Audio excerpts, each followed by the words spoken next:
11 nama yang dipastikan masuk neraka dalam Al-Quran. 1. Haman. Haman adalah orang yang disebutkan namanya sebanyak 6 kali di dalam Al-Quran. Dapat diketahui bahwa Haman adalah seorang pembesar Fir'aun yang hidup sezaman dengan Nabi Musa alaihissalam. Dia bertugas membantu Fir'aun dalam melaksanakan segala perintahnya. Salah satunya membuat bangunan yang tinggi. Di kerajaan Fir'aun, Haman menempati beberapa posisi penting di kerajaan, seperti menteri, penasihat kerajaan yang berfokus dalam bidang keagamaan, dan sebagai pelaksana proyek pembangunan piramida. Hamanlah yang diperintahkan oleh Fir'aun untuk merancang sekaligus menjadi mandor untuk proyek besar pembuatan bangunan piramida, yang nantinya piramida yang tinggi itu akan digunakan Fir'aun untuk melihat Tuhan Musa dari atas sana. Proses pembangunan piramida ini kira-kira membutuhkan 50.000 pekerja dan belum termasuk tukang untuk membuat kuil-kuilnya. Konon, setelah pembangunannya selesai, Fir'aun kemudian melesatkan anak panah dari atas puncak menara itu untuk membunuh Tuhannya Musa. Kemudian Fir'aun berbohong kepada masyarakat dan semua orang bahwasanya Tuhannya Musa telah mati dengan menunjukkan anak panahnya yang kembali telah berlumuran darah. Menurut sebagian ahli tafsir, Fir'aun diam-diam telah mencelupkan ujung anak panah itu ke dalam darah. Haman jugalah yang menasihati Fir'aun untuk menolak misi keagamaan yang dibawa oleh Nabi Musa. Lalu pada peristiwa pelarian Bani Israel dari Mesir yang dikenal dengan istilah Exodus, Haman mati tenggelam bersama Fir'aun dan bala tentaranya di Laut Merah. 2. Abu Lahab bin Abdul Muthalib, paman dari Nabi Muhammad SAW, yang terkenal akan kebenciannya terhadap ajaran agama Islam. Nama lengkapnya adalah Abdul Uzza bin Abdul Muthalib. Semasa hidupnya, Abu Lahab telah berulang kali diajak untuk memeluk agama Islam, tapi dia selalu menolak. Dikarenakan Islam adalah agama monoteisme, yang pada kala itu masyarakat Arab menganut paham paganisme. Bahkan sampai ajal menjemputnya, Abu Lahab mati dalam keadaan yang tidak memeluk Islam. Namun semua anak-anaknya Abu Lahab justru pada memeluk Islam pada hari pembebasan kota Mekah. 3. Qabil putra Adam. Diceritakan bahwa Qabil yang gelap mata akhirnya membunuh saudaranya sendiri yaitu Habil. Sebagian ulama menyebutkan setelah membunuh Habil, Qabil memanggul jenazah Habil selama 1 tahun. Sementara sebagian ulama lainnya menyebutkan 100 tahun. Hingga suatu ketika Allah Subhanahu wa Ta'ala mengutus 2 ekor burung gagak yang bertarung sehingga salah satunya mati. Atas kuasanya, Allah Subhanahu wa Ta'ala memperlihatkan burung tersebut dalam keadaan yang sama, yang mana burung yang masih hidup menggali tanah dan memasukkan bangkai burung gagak yang telah mati ke dalamnya. Qabil yang saat itu menyaksikan pergulatan kedua burung gagak tersebut segera meniru apa yang telah dilakukan mereka. Kisah pembunuhan yang dilakukan Qabil ini menjadi peristiwa pembunuhan pertama yang terjadi di atas muka bumi. Azar. Azar merupakan bapak dari Nabi Ibrahim alaihissalam. Azar ini adalah penasihat dari Raja Namrud. Bisa dikatakan dia adalah orang kepercayaan atau tangan kanan dari sang raja. Azar juga merupakan seorang pematung. Kerjaannya adalah mengukir batu-batuan hingga menjadi bentuk berhala, kemudian disembah oleh masyarakat sebagai sosok Tuhan. Kanaan putra Nabi Nuh alaihissalam. Nabi Nuh alaihissalam dikaruniai 4 orang putra. Yang pertama bernama Kanaan, kemudian Yafet, lalu Sam, dan yang terakhir bernama Ham. Semua anak Nabi Nuh alaihissalam ini diketahui beriman kepada Allah Subhanahu wa Ta'ala dan mengikuti syariat yang dibawakan oleh ayahnya itu.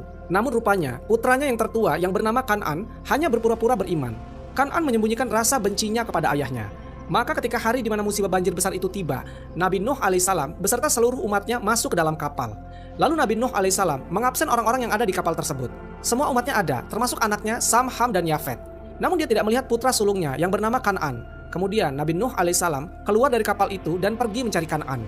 Setelah keduanya bertemu, segera saja Nabi Nuh alaihissalam mengajak Kanaan untuk ikut masuk ke dalam kapal bersama dengan adik-adiknya.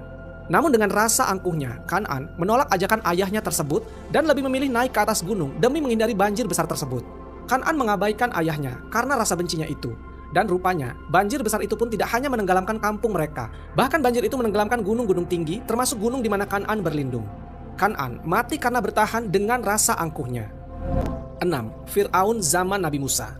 Fir'aun Ramses II dinobatkan sebagai Fir'aun terkuat sepanjang masa dan memerintah dengan waktu yang terlama, yaitu selama 66 tahun. Dia adalah Fir'aun yang mengejar Nabi Musa alaihissalam yang kemudian mati tenggelam di Laut Merah. Para ilmuwan yang telah meneliti mumi Ramses II mengatakan kalau Ramses ini meninggal di usia 90 tahunan. Di dalam Al-Quran, nama Fir'aun disebutkan lebih dari 70 kali dan dikenal sebagai tokoh yang memerangi dakwah Nabi Musa alaihissalam. Fir'aun digambarkan sebagai penguasa Mesir kuno yang memiliki angkatan bersenjata, tetapi zalim terhadap kaum yang lemah, dan bahkan dia menganggap dirinya Tuhan yang wajib disembah oleh rakyatnya. 7. Qorun.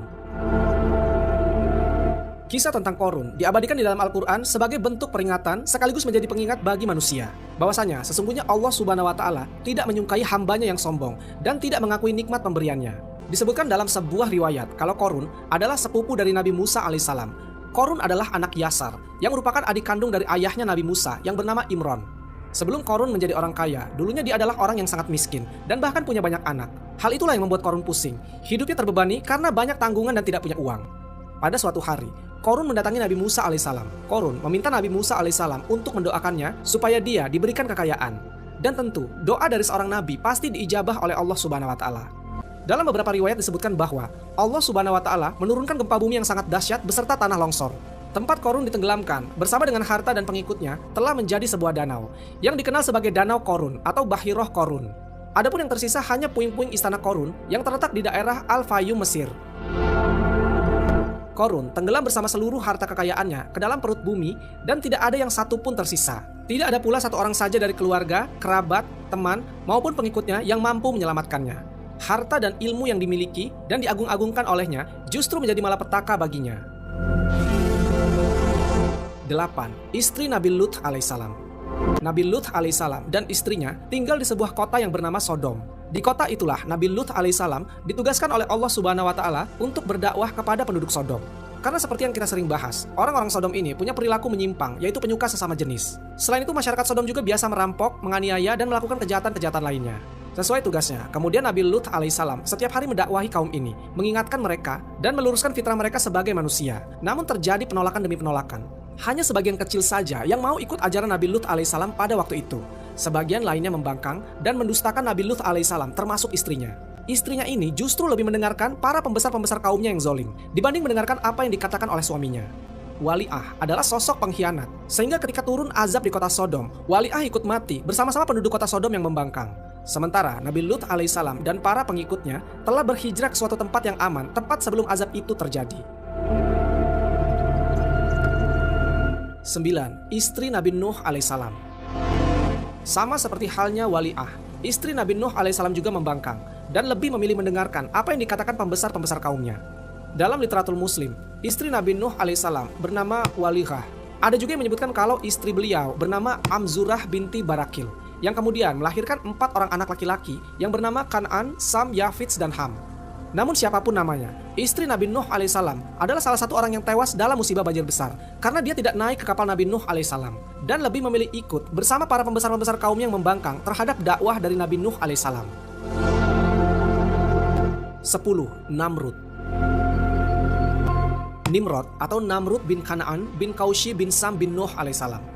Dia adalah seorang raja yang hidup sezaman dengan Nabi Ibrahim alaihissalam yang berkuasa di sebuah negeri yang bernama Babilonia. Namrud adalah raja yang memiliki kecerdasan berpikir melebihi manusia yang ada pada zaman itu. Tapi justru, karena kecerdasannya itu, Namrud terjerumus dalam kesombongan yang luar biasa. Namrud dikisahkan memaksa seluruh masyarakatnya untuk menyembah berhala. Dan parahnya, Namrud bisa memutuskan hidup dan mati seseorang. Jadi barang siapa yang tidak mengikuti apa yang dia mau, maka orang itu akan dibunuh. Meskipun dikatakan permintaan Namrud terbilang aneh. Allah Subhanahu wa taala telah berikan semuanya untuk Namrud, yaitu kekuatan, kepintaran, dan harta kekayaan yang melimpah. Namun Namrud malah sombong, hingga akhirnya dia mati karena seekor nyamuk kecil yang masuk melalui lubang hidungnya. Selama itu pula, Namrud hidup penuh kesengsaraan. Namrud gelisah, hidup seperti orang yang tidak waras. Setiap hari dia memukuli kepalanya, hingga pada akhirnya Namrud mati, karena meminta seseorang untuk memukul kepalanya dengan keras, dengan tujuan membuat nyamuk yang ada di dalam kepalanya itu mati. Namun malah Namrud yang mati. 11. Ummu Jamil. Ummu Jamil adalah istri dari Abu Lahab. Dia juga adalah saudara perempuan dari Abu Sufyan sekaligus bibi dari Muawiyah. Sifat Ummu Jamil sama seperti suaminya. Dia terkenal membenci Rasulullah SAW. Sampai-sampai di Al-Quran Ummu Jamil disebut sebagai wanita pembawa kayu bakar. Si pembawa kayu bakar bisa juga dimaknai sebagai orang yang mempunyai kebiasaan menebar fitnah dan mengadu domba. Karena Ummu Jamil adalah orang yang suka membawa berita untuk merusak hubungan sesama manusia dan disebutkan di sini kayu bakar. Karena menebarkan permusuhan dan kebencian di antara manusia, sebagaimana kayu bakar menebarkan api. Adapun mengadu domba adalah gangguan yang ditujukan kepada kaum muslimin untuk merusak hubungan sesama mereka. Suatu hari saat Ummu Jamil sedang memikul kayu berduri yang biasa digunakan untuk mencelakai Rasulullah SAW, tiba-tiba kain yang dipakai untuk menggendong kayu itu menjerat lehernya hingga menemui ajalnya. Sebuah kematian yang hina dan mengenaskan bagi wanita yang memusuhi dan menyakiti Nabi Muhammad SAW.